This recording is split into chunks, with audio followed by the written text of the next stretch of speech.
Hey everyone, and welcome back. I'm Rick Fussell and this is the Ingrain Workshop. In today's video we're going to be finishing up the kitchen cabinet build for Red Maple Cabin. That's coming up next here at the Ingrain Workshop.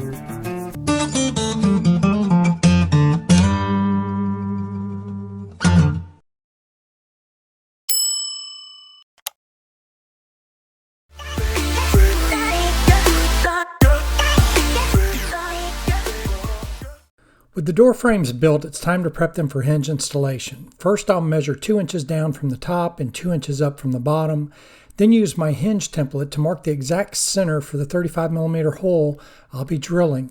For this project, I'll be using full overlay soft close hinges, which have already been pre-approved by the supervisor. I'll include a link in the video description below if you'd like to check them out. Once the markings are in place, I'll take the door frame over to the drill press and carefully drill out the holes. To ensure precision, I first tested on a scrap piece of wood with the same thickness as the door frame. This let me adjust and set the depth of the stop of the drill press. As you can see, the stop is set to match the full height of the 35mm bit. This means that once I drill down to the top of the bit, the press automatically stops at the perfect depth, preventing me from drilling all the way through the door frame.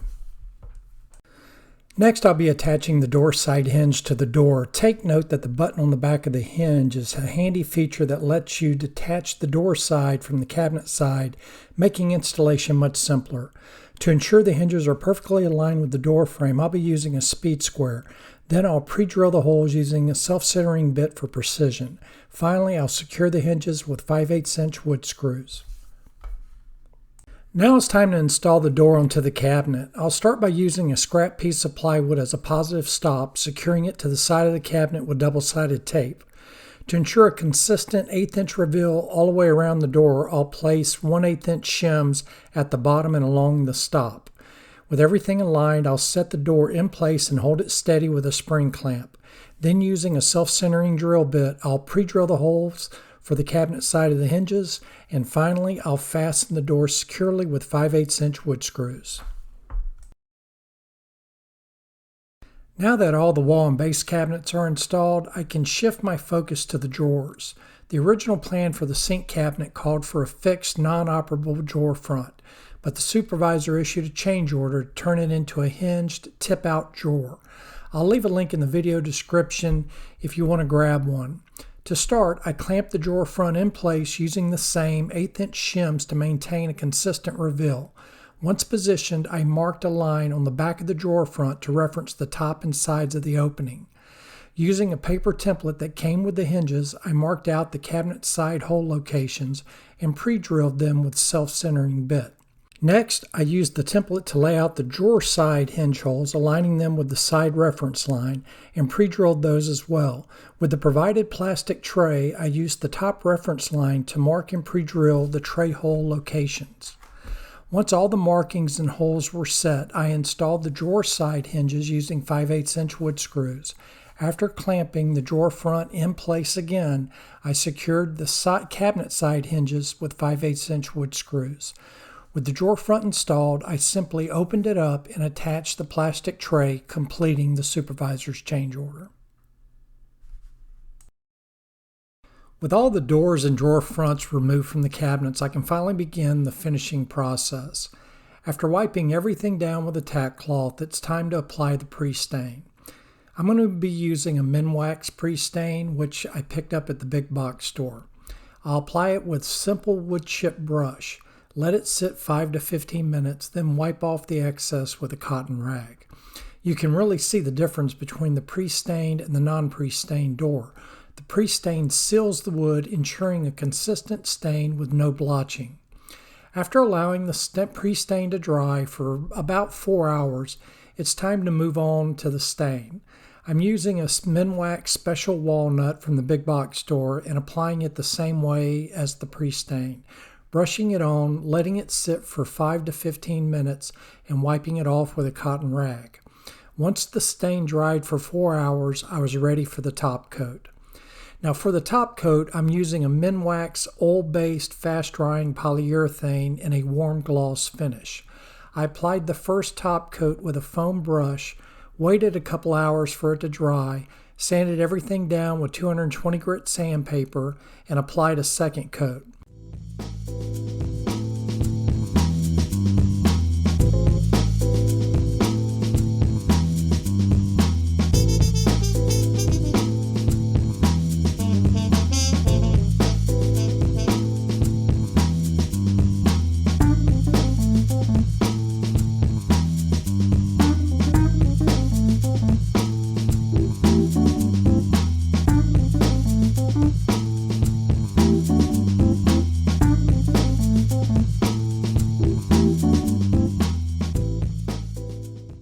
At this point, I thought I was done, but the supervisor, using her Stevie Wonder technique, informed me it wasn't smooth enough. Drastic times call for drastic measures, so I sanded the second coat down with 4/0 steel wool, cleaned everything with the tack cloth, and broke out the HVLP sprayer to apply the third coat. And wow, was the supervisor happy with that silky smooth finish.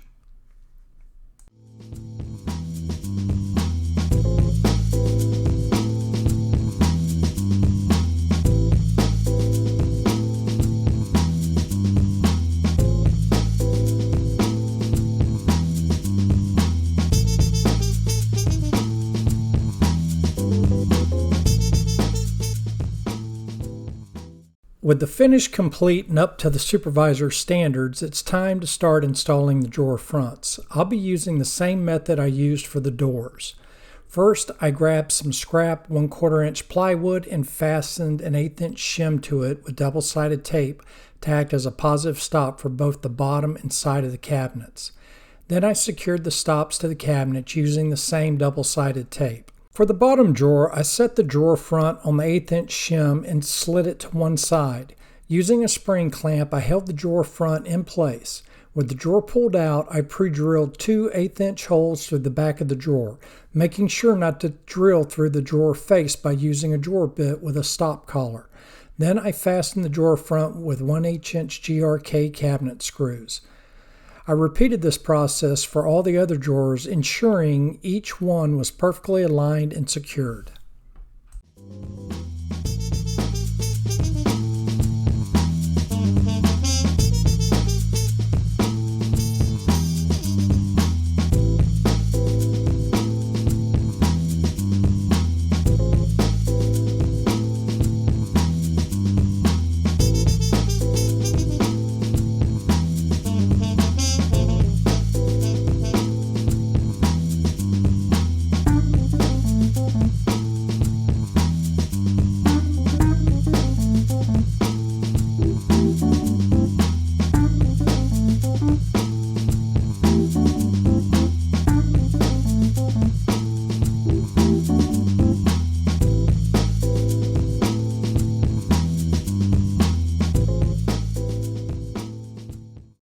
With the drawer fronts installed, it's time to tackle the hardware. I'll be using my trusty hardware jig, and I'll leave a link below if you'd like to grab one.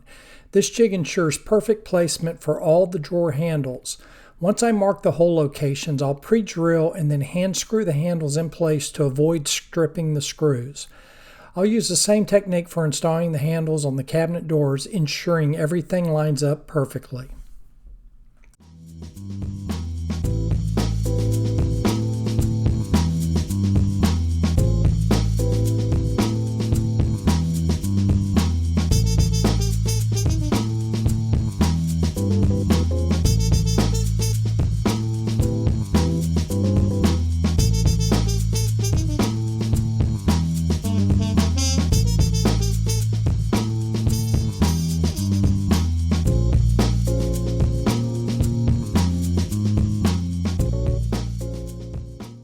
So for the center panel of the doors, I'm going to be using rusted corrugated metal. And this is the process I go through to rust my corrugated metal.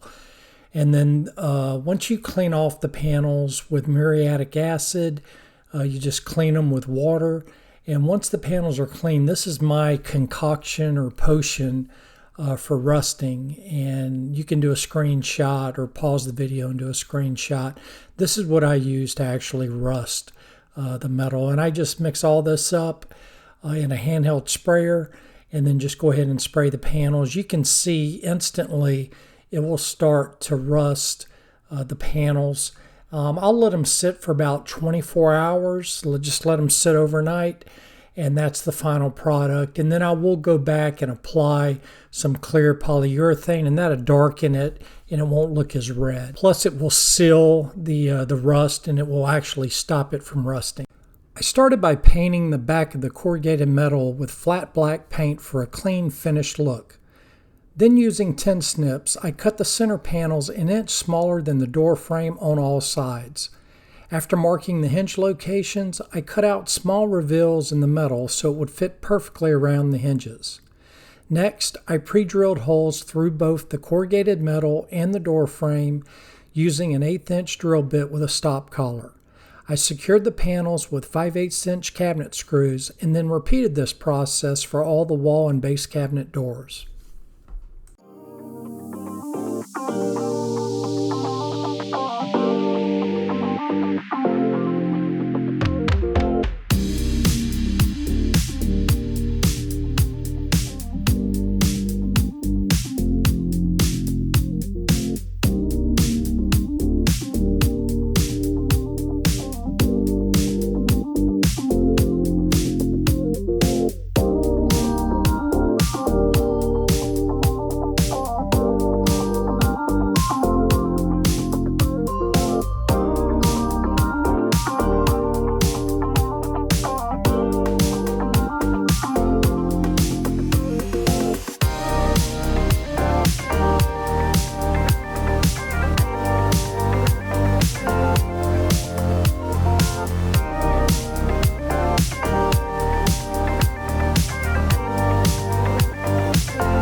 One door needed a bit of modification. If you remember last week, the supervisor called an audible, converting one of the base cabinets into a trash bin.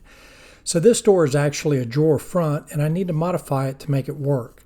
Using 3/4 inch plywood spacers, I'll create a faux drawer front on the back of the door, allowing it to clear the corrugated metal. After attaching the spacers, I'll install the door onto the trash bin drawer, securing it with 1 1/4 inch screws.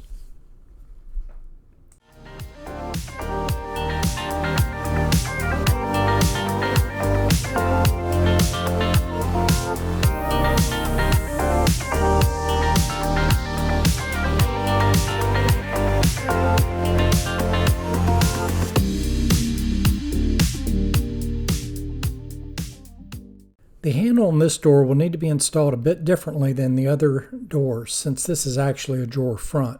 I'll be placing the handle in the center of the top rail for a clean and balanced look.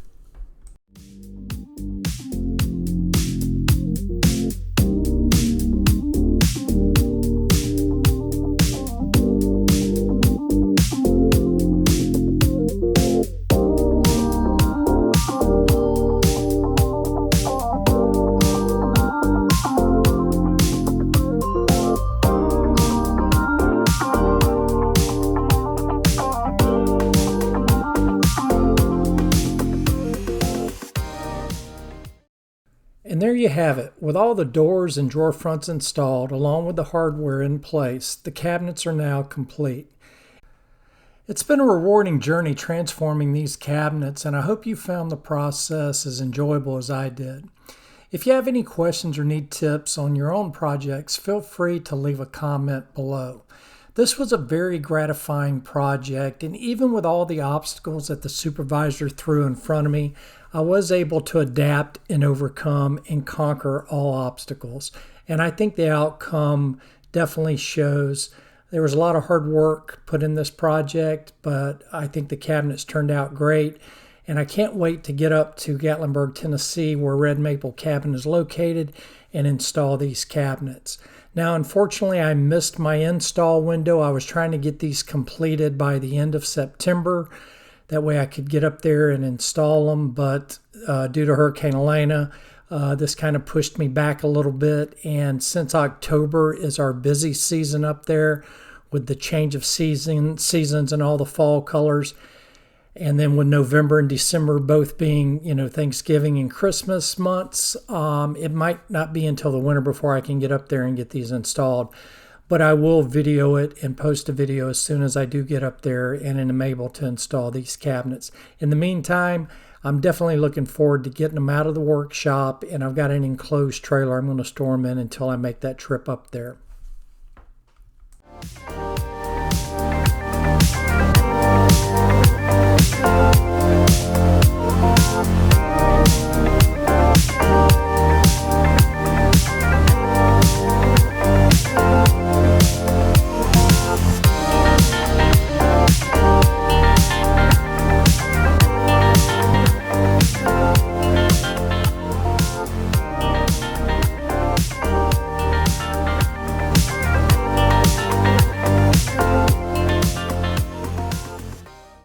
Well, that's going to wrap up this video. I hope you found this video useful, and if you did, then please leave it a thumbs up.